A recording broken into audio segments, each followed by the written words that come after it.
Hi, I'm Chris Powell with ForeverLawn of Tampa Bay. Today we're going to be going over the Sports Grass Edge XP product and the maintenance of that product for the Hillsborough County Schools maintenance team. So we recently installed ForeverLawn Sports Grass Edge XP at both Steinbrenner High School and Wharton High School, and that's the field you see behind me.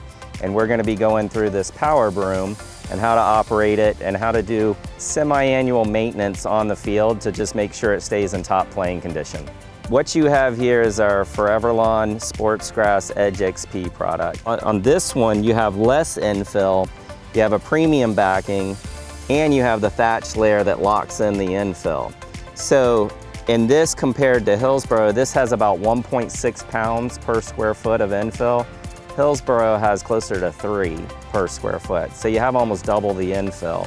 You can kind of tell without knowing, but if you drag your foot across it, or you just kind of look down from the top on any of the fields you're maintaining, if you see a whole lot of infill and when you drag your foot it flies out a lot more, it's like the product at Hillsborough, and that's the industry standard essentially. If you see this one, you don't see as much infill when you look down on it, and when you drag your foot, you don't get that fly out. It also makes it a more enjoyable playing experience for the athletes because they're not getting it in their mouth and their face guards and shoes and everything. So from a maintenance perspective, more infill has the opportunity to shift and move a little bit, and it requires a little bit more grooming. Less infill doesn't have that opportunity. That thatch layer really locks it in. So you're not going to get as much displacement even in heavy storms. So what we recommend on all the fields is semi-annual grooming with the power broom. It's not something you want to run all the time because there is some wear and tear on the blades when you run that power broom. It's just to take that top layer and really do two functions: make the blades stand up a little bit, and two, get that infill distributed correctly so you don't get piles or shifting in it. And that's really it. The broom really isn't designed to move big amounts of infill. It's just a kind of top dressing and just grooms the top of it. And that's really it. So twice a year, I would do it before football season and after football season, or summer and kind of January before spring sports start. So just kind of on a routine there. So what we have here is called an agrifab. It's not anything specific to synthetic grass or turf maintenance. It's a general lawn sweeper. So you can use this in your residential lawn to pick up leaves, debris, pine needles. It also is good for pulling behind the UTV, just like we pull the power broom across the field to pick up stuff. It beats walking across the field and picking it up. Blowing off the field is generally the first thing you do, and it's the easiest, but to the extent that doesn't get it, this has a brush that engages and it runs off the gears of the wheels. So the faster you go, the faster the brushes are going. The slower you go, the slower they're going. And they're kicking up the debris into this hopper. That's the kind of thing that I would do after any events, or if you have a big game and there's debris, you can do it as much as you want. It's not gonna put wear and tear on the field. You do have to go a little bit slower with it. You look back, and if you're going too fast, those blades are kicking all the debris and it's missing the hopper and it's going over. And so you gotta go slow enough so that the debris is getting into the hopper. This power broom, all you're gonna do, any UTV will work. You guys have John Deere, I think, is a standard in the school district. So most of them have little side-by-sides. You hook this up, just like your trailer and anything else, and then you run this little line, and it's just got a positive and negative terminal. You're gonna hook it to the battery of the UTV. But this one just has a straight up and down control. And so in the up position, the brushes are not engaged and the wheels are supporting the weight of the power broom. As you push it down, you're engaging the brushes to distribute the infill and also groom the blades. As I want to start grooming it, I'm just gonna slowly push it down. I'm gonna be looking behind me because I don't want to get it all the way down to the bottom and kick out all that infill. I want to get it where it's resting on the field and then just lift it up slightly so that when I look back, I see that it's just skimming the top of those blades and it's not really digging down in there and moving a lot of infill. That's really it. In terms of a pattern, when we lay the field, and this is how all your fields will be laid out, the blades are facing the home side in the field. So from this sideline over, these blades are coming toward you. You want to go against the blades. So you want to set up a pattern where, pick a yard line, I'm going straight across, brooming it, and then I'm lifting up those blades when I get to the sideline, and I'm turning and I'm coming back. And then I'm running the broom across. So I'm gonna go this direction all the time on the field going against those blades. On the sidelines, they're actually switched and they're going the other direction. So on the sidelines, you can run these long runs, this direction, turn around, come back, and about 5 runs, you can get this sideline. In your end zones, you can see that pattern right there. It's back to facing like or the D rings rather, it's back to facing the home stands. So in general, you want to go against the blades. Over the years, it'll be less obvious which way the blades are going. So it's not something that you have to do, but right out of the install, if I run the brush this way, actually let me show it out here. If I run the brush this way, I'm really kind of pushing the blades down and laying them down because that's the way they're facing, where if I go against them, I'm standing them up. If you were to, it's not the end of the world if you go the wrong direction, it's just you can almost see a pattern because it almost looks like mowed grass then because you're directing the blades different directions as you go on each pass. You know, you don't want to take out infill, that's not the goal. It's just getting it distributed. Right now, after this new install, you don't have to do it for 6 months. I mean, it's good to go for the entire football season. And then after hard play, you know, you'll see a little bit. The other thing on not so much this product, because the infill doesn't move, but on the other types of products with the longer blades, football has a tendency to always be down the middle. So it's not so much that the infill is leaving the field, it's just getting compacted in that heavy use area and moved out to the side a little bit. So when you take the broom, you're taking it and distributing it and getting it fluffed up. One other thing I'll mention is over the years, if you're in year 6 or so, the rubber does have a tendency to compact. The broom does a good job lifting that and keeping it soft, which helps in your G-Max ratings. So the safety of the players, it keeps it softer. One of the things I wanted to mention is as I groomed it, you see the pattern that we created and you see that infill lifted up. The first time you get rain, it's gonna set that back down and you'll see that go away. So don't get concerned if you see it lifted because right after you groom it, you will see most of that if you go up overhead and look at it. But the rain will get that set back down and it won't be an issue. All right, Nelson, you asked if as the field ages and that infill gets a little more compacted, do you have to adjust the height of the power broom to distribute the infill? The answer is yes, but I wouldn't get too caught up in that. When you look behind and you see the brush running, you want to see it hitting a little bit of the infill and you'll see it kind of kicking it up. You won't see gobs of it moving. If gobs of it are moving, you've got it too low. So you're gonna see it kick up. That's gonna tell you how low you want it. So it's more in the operator when you see it. I don't wanna overcomplicate it, but you just want it skimming across that surface and seeing a little bit of the infill moving and you're at the right depth, regardless of what year you're in. What you asked is, are there sideline rolls always gonna face north or south or one direction? In general, if you're standing on the home field, or the home sideline, generally your blades are gonna be facing to your left, generally on the sidelines.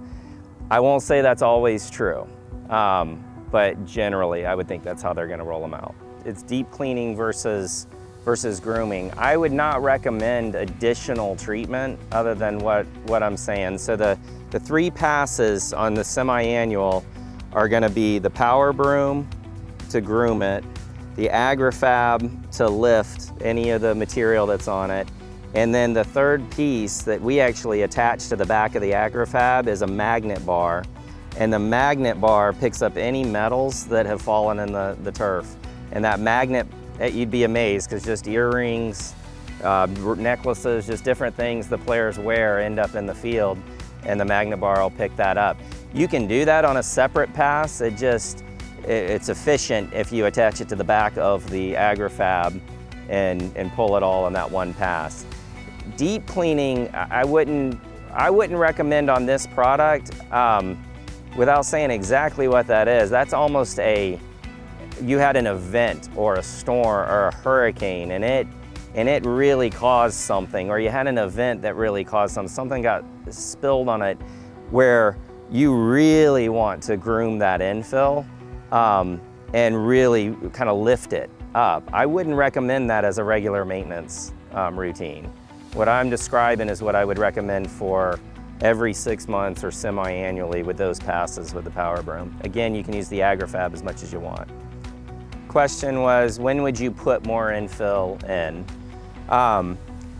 Again, if you're watching the field performance over, the warranty is 8 years. Over the life of the 8 years and even longer, I believe in this contract we have periodic G-Max testing throughout the life of that. If your G-Max testing was ever a little high, one of the things you would do is add infill and groom it. That compaction and that infill getting compacted, it's not what I expect to happen, let me say that. But if that ever got compacted to a level where those G-Max ratings were creeping up in the test, then you would add infill to increase the softness of it. Again, I don't expect to have to do that. So my guess is you won't use the attic stock of infill. That's my guess going in, but it's there in case you did need it. The question was, do you do the AgriFab first or the broom first in the passes? If you've got a lot of debris on the field after an event, I would use the AgriFab to clean it off. I would also always use the AgriFab after I run the broom. So the broom will tend to lift any loose fibers or anything, and then the AgriFab picks those up. So that is a standard. You would use it beforehand if there was just a lot on the field that you need to get up before running the broom. The question was, if a seam comes loose, is there a different type of glue that you would use, or a specific type of glue you would use?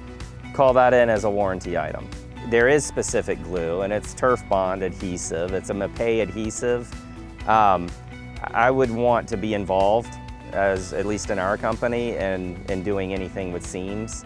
And I would think most of any other companies you're dealing with would want to work with you on that as well. That starts to get into some areas where it is part of the warranty. So I would call that in as a warranty thing versus trying to fix that on your own and then having some question whether the warranty applies. So any of the ones you have, we're going to be able to get on. I would say if it's something that's a safety issue, 24 hours. If it's something that's not a safety issue, I would say that week. I don't expect it to be longer than that on your general seam warranty. All right, the question is, do you have to monitor the direction of the AgriFab? It's less important than the power broom. I wouldn't worry too much about it, but it's just efficient to have a pattern that you go across the field, and so generally we run the AgriFab in the same pattern that we do the broom, but it's just trying to keep track of where you're going. You can use your yards and the yard lines and the sidelines to structure that process so you cover everything. The question was, are there materials that would damage the turf? Chemicals or other? And the answer is yes, there are chemicals that would damage it. In general, you don't want bleach on the field. Up to about a 10% diluted bleach, and any cleaner or anything is fine. I don't want to scare you in terms of products or chemicals on the turf. It's hard to damage the turf. It is. It's very resilient. It's plastic. It doesn't absorb materials, so it resides on it. You don't want to use straight bleach. You can use up to a 10% diluted bleach. Cleaning off the bleachers, chlorine, other things, any of that overspray, unless it was just straight bleach, which I don't expect you to be using, you're not going to have issues with that. One thing I did recommend, and I think the district will do this, is come up with signs, and we can help guide that are at the field that limit what people bring onto the field, like sunflower seeds, gum, other things that they might bring on the field that is just difficult to get out of the turf or can do it. So the school coming up with some rules and then having that on the sign, and we can give you examples or recommendations on that. The question was if they ever want to install a sign or something in the field, what's the process? You would call us is the answer to that. I wouldn't want you guys cutting the turf. There's a process for cutting. It's like carpet, and after you've done it a few times, you'd know how to do it. But in general, you want to cut it from the back. You don't want to cut it from the top, because when you cut it from the top, you're going to cut blades, and you're going to see that when you try to put it together. If you cut it from the back, so you just make an incision, you cut it from the back, all those blades are intact, so when we put the seam back together, it's there. If you need to install something, you would call us. We would open it up, you install it, because usually you're going to put a footer or something in there, and it's going to be a little bit bigger than what you end up with. And we have a way to open that up. You do your work, we close it back up, and it should look seamless. So one of the questions that the maintenance team had was, if you get chewing gum in the field and in the turf, how do you get it out? And there's no perfect answer for that. What I would suggest is you get as much of the gum out physically, and then any of your oily substances like coconut oil, WD-40, those have an ability to break down the gum and separate it. Use that on the turf. If there's any question about whether it's safe for the turf, that's where it's good to take a remnant of the turf, test it out. So we mentioned don't use full bleach, but 10% diluted bleach is acceptable. If there's ever a question about the substance you're using on the turf, try it out on one of the remnants first on a small section, and then you know how it's going to perform. But in general, all of those we're recommending are going to be fine for the turf and should help get the gum out. The question was, how quick does it drain if it ever gets flooded? The drainage on these fields is fantastic. So the turf product specifically drains at 37 inches per hour. I would not expect you to have any pooling on the field. There's a perimeter drain that's installed all around the perimeter. That's a 12-inch ADS pipe, perforated. You have flat drain panels that are running from the crown of the field out to that perimeter drain. So as it sifts down through the turf and through the drainage rock that's in there, it hits those flat drains and goes out to the perimeter drain. The perimeter drain is hooked into your concrete structures that goes underneath the track and out to your broader drainage system. You should have fantastic drainage. I would not expect you to have any kind of flooding or any issues with any of the fields with those drainage systems. The question was, do you have drains going the length of the field? No. So if it's called a herringbone pattern. If you think of like a fish backbone and ribs going off it, down the center of the field is your highest point. Water's not gonna collect there. You're at your highest point. It's going to drop down in, and then the field is crowned at a 0.5% grade. So these drains, the flat drains, are at a 45-degree angle that go out. So as that water goes down, it always intersects one of those flat drains that's at an angle, gets picked up and heads out to the perimeter drain that gets it out to the broader drainage system. So yeah, you don't have anything going straight down the field in that drainage. But back to the question, I would not expect you to have any drainage issues at all. Something you might see different at other fields, if you remember at Hillsborough, the concrete structures and the stormwater drains are exposed at the edge. That was because at Hillsborough, that concrete school, all the watersheds to that field. And so it's coming off at a real strong rate across the track and into the field. So the engineer wanted to have those stormwater drains exposed more for the surrounding water that was hitting the field than what was happening on the field. And so in these, those are capped. Water's not going in the top of those, it's hitting the drainage system and then entering those and out. So you don't see any of those structures on the field. But the question was, would you ever use a tines blade? You're talking about like a metal rake. Yeah, avoid metal blades. So not metal rakes, a plastic bladed leaf rake you can use. The other thing you can use is a push broom. If there's anything you want to push up and get into a pile, pick the easiest way. So even power blowers are great. When we finish off the field the guys are blowing off the track, blowing off the field. It's getting most of the debris off. You can bag it. That's your simplest method. Beyond that, you know, I would call us if it's something beyond that. Generally, that's gonna be the upkeep you do on it. The agrifab would be another option to pull across it and pick up anything. The question was, during the warranty period, what is the scope of work that we do as the company? This is gonna vary by company and by contract. In the Hillsborough County Schools one for these two fields, Wharton and Steinbrenner, it's actually in the contract for us to do the semi-annual grooming for the warranty period. So you will have the equipment, but in the contract, it's us performing that semi-annual grooming. It actually gives us an advantage because we can check seams, we can stay ahead of anything that's happening on the field. We can talk with you guys, hey, I'm seeing sunflower seeds on it. Is there anything we can do to prevent it? So it gives us an opportunity to do that, but that's actually what's in the contract for these two fields.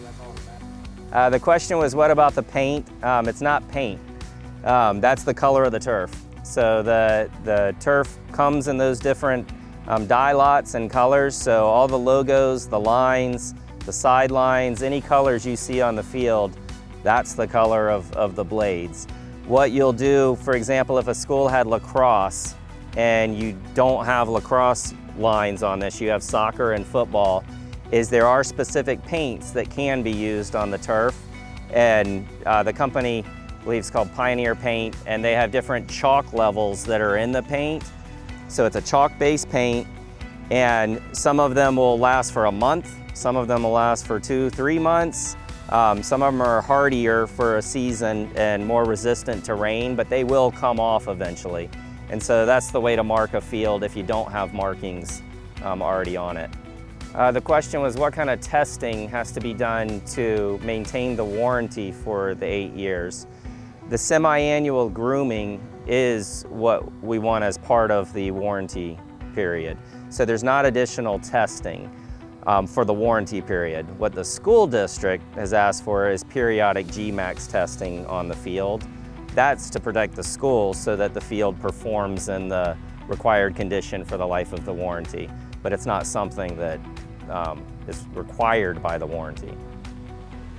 We want to thank you guys for having us and the opportunity to do these fields for you, and we're here to help for the life of the field. I take great pride in all the schools that my kids came up through Hillsborough County Schools, played sports, and I know a lot of people in the school district. I'm personal friends with Tiffany Ewell, who's the principal at Steinbrenner, and we're excited to be helping you guys, and we're here to help.